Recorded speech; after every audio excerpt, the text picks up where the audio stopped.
Hello दोस्तों, आपका स्वागत है मंडलीय क्लास पर। तो दोस्तों, आज हम पढ़ेंगे धातुओं की प्राप्ति। अध्याय हमारा 3 चल रहा है, आपको पता ही है। तो धातुओं की प्राप्ति के बारे में हम जानेंगे सबसे पहले कि धातु किस प्रकार प्राप्त होती है। धातु किस प्रकार प्राप्त होते हैं? तो धातु पृथ्वी से प्राप्त होते हैं, ये तो आपको सभी को पता है। लेकिन पृथ्वी में सबसे जो ऊपरी परत है, कौन सी? सबसे ऊपरी परत है भूपरपटी।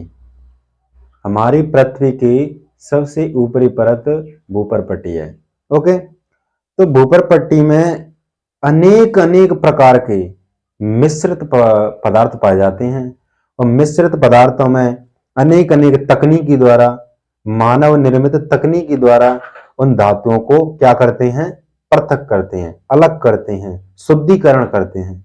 ओके, इतनी बात समझ में आई? तो सबसे पहले हम पॉइंट लिखेंगे कि जो धातु है, जो धातु या मिश्रित पदार्थ, वो किस प्रकार प्राप्त होते हैं और कहां से होते हैं। तो सबसे पहले हम लिखेंगे, सबसे पहले हम लिखते हैं कि पृथ्वी की सबसे ऊपरी परत,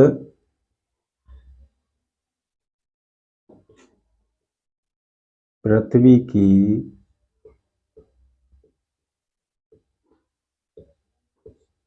सबसे ऊपरी परत कौन सी है? भूपरपटी।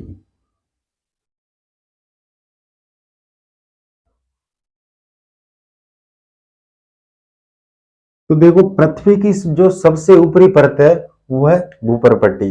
इसी भूपरपट्टी में से, इसी परत से हम अनेक अनेक प्रकार के मिश्रित पदार्थ प्राप्त करते हैं। ओके, तो लिखेंगे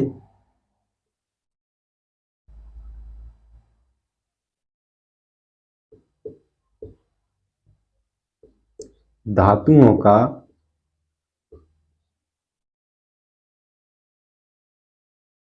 मुख्य स्रोत। धातुओं का मुख्य स्रोत क्या है? भूपरपटी।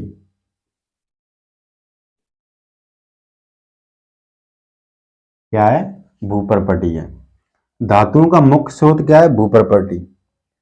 अब देखो, इस भूपरपट्टी में किस प्रकार जो पदार्थ होते हैं, वे मिश्रित पदार्थ होते हैं, वे किस प्रकार पाए जाते हैं? तो दोस्तों, किस प्रकार पाए जाते हैं? खनिज के रूप में पाए जाते हैं। किसके रूप में पाए जाते हैं? खनिज के रूप में मिश्रित पदार्थ पाए जाते हैं। अनेक अनेक प्रकार के मिश्रित पदार्थ पाए जाते हैं हमारी पृथ्वी पे। ओके, तो लिखेंगे खनिज। खनिज की परिभाषा लिखेंगे पहली बात। तो खनिज की परिभाषा क्या है? पृथ्वी की भूपरपट्टी में पाए जाने वाले प्राकृतिक पदार्थों को क्या कहते हैं? खनिज। दोबारा बताता हूं, पृथ्वी की भूपरपट्टी में पाए जाने वाले प्राकृतिक पदार्थों को क्या कहते हैं? खनिज। लिखेंगे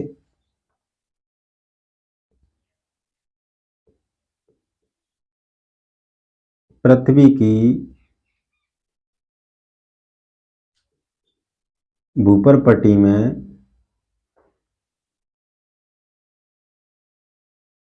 पाए जाने वाले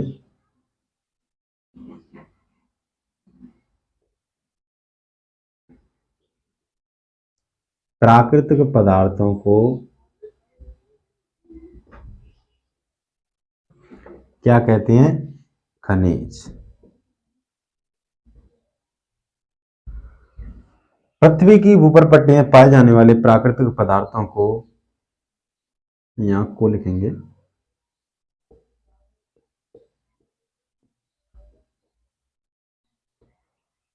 खनिज। पाए जाने वाले प्राकृतिक पदार्थों को क्या कहते हैं? खनिज कहते हैं। ठीक है, और इससे आगे आता है अयस्क। देखो, अयस्क की भी परिभाषा लिखेंगे हम।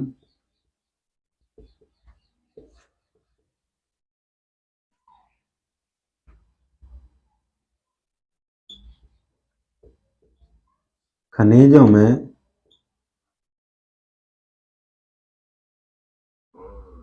अत्यधिक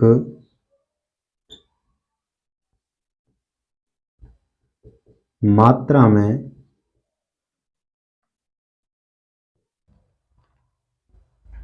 अयस्क क्या है? खनिजों में अत्यधिक मात्रा में पाए जाने वाले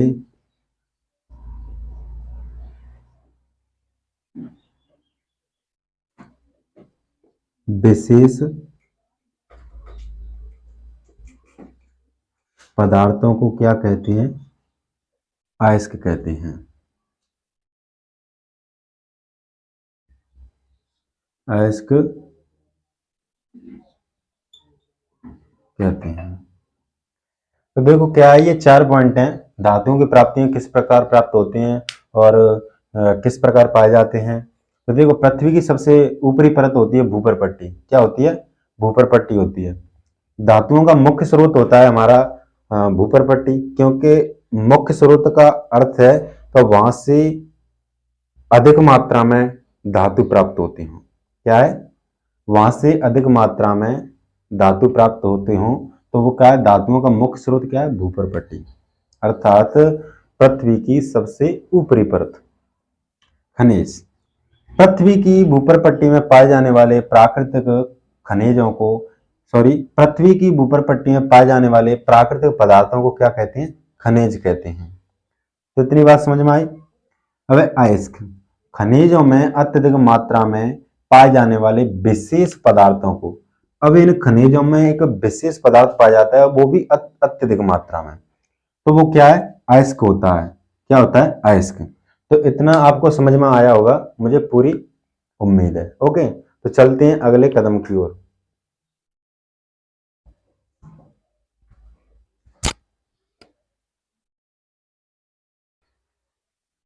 तो देखो आगे बढ़ते हैं हम।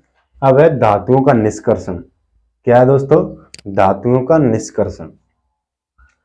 तो देखो धातु के निष्कर्षण का अर्थ है कि किस प्रकार धातुओं को हम प्राप्त करते हैं, उनका शुद्धिकरण करते हैं, और कौन कौन से धातु हैं जो अभिक्रियाशील होते हैं और कौन कौन से ज्यादा अभिक्रियाशील होते हैं और कौन कौन से कम अभिक्रियाशील धातु होते हैं।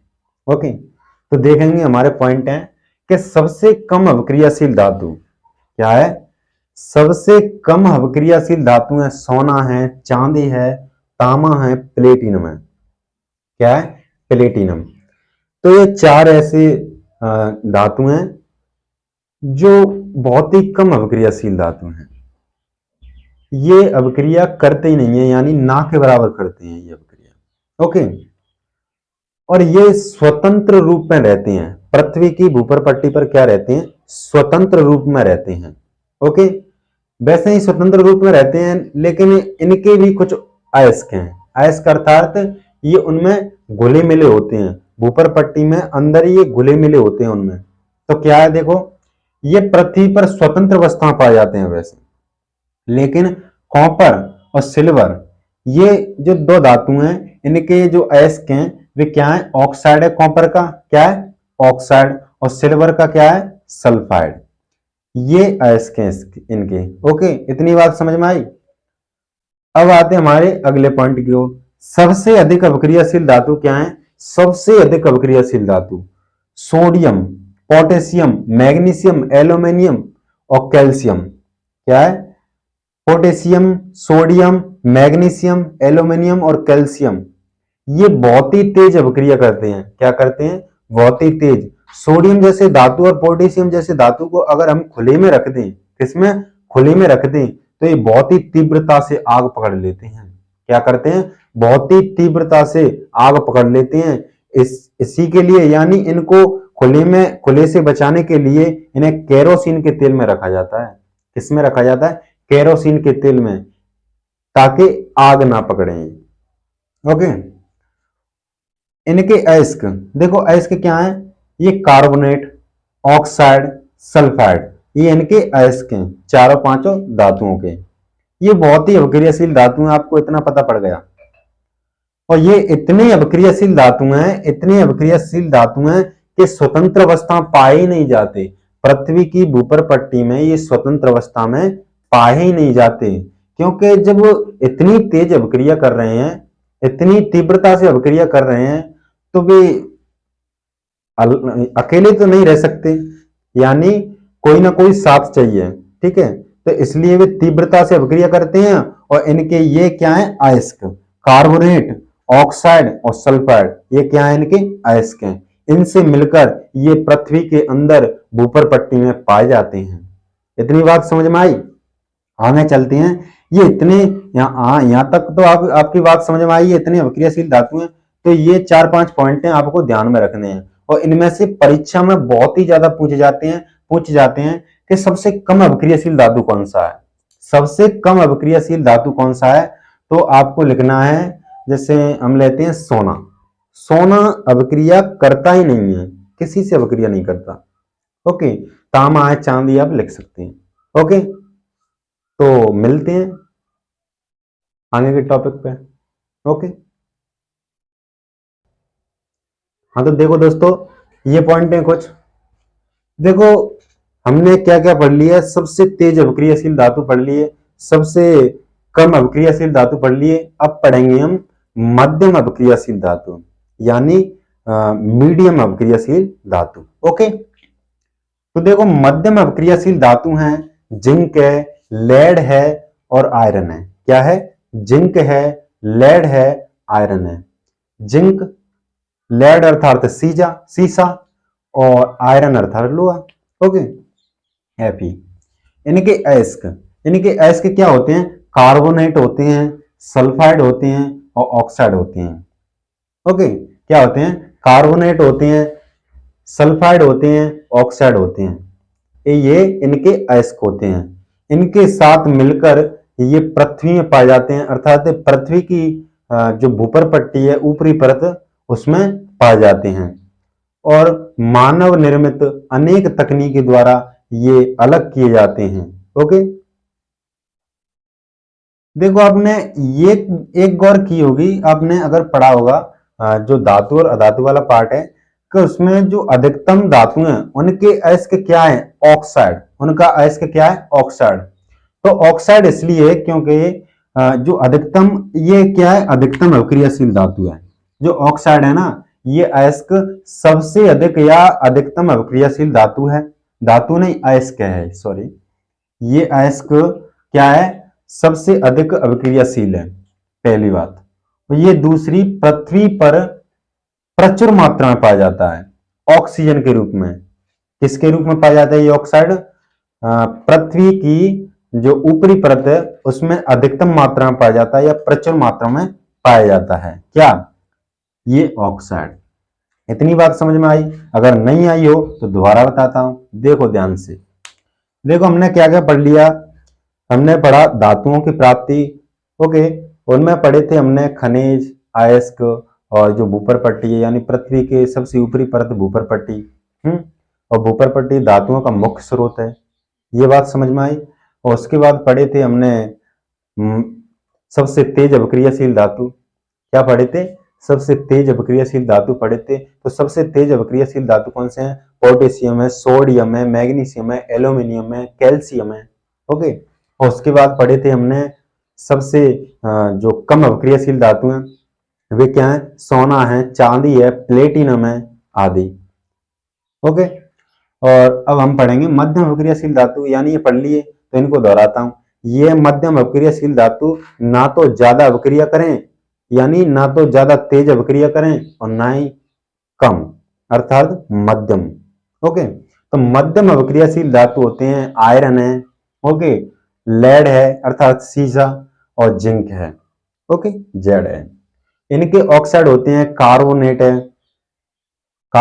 है, सल्फाइड है और ऑक्साइड है। ऑक्साइड ज्यादातर धातुओं का अयस्क इसलिए होता है क्योंकि सबसे अधिकतम अभिक्रियाशील है। क्या? ये अयस्क। ओके, और ये क्या है? ये प्रचुर मात्रा में ऑक्सीजन के रूप में पाया जाता है। किस पर? पृथ्वी पर। ओके, इतनी सी बात आपको समझ में आई होगी। तो दोस्तों आज हमारी वीडियो यहीं पर खत्म होती है। तो धन्यवाद। अगर हमारी वीडियो आपको समझ आई हो तो हमारी वीडियो को लाइक करें और हमारे चैनल को सब्सक्राइब करें। मिलते हैं अगली वीडियो में। धन्यवाद।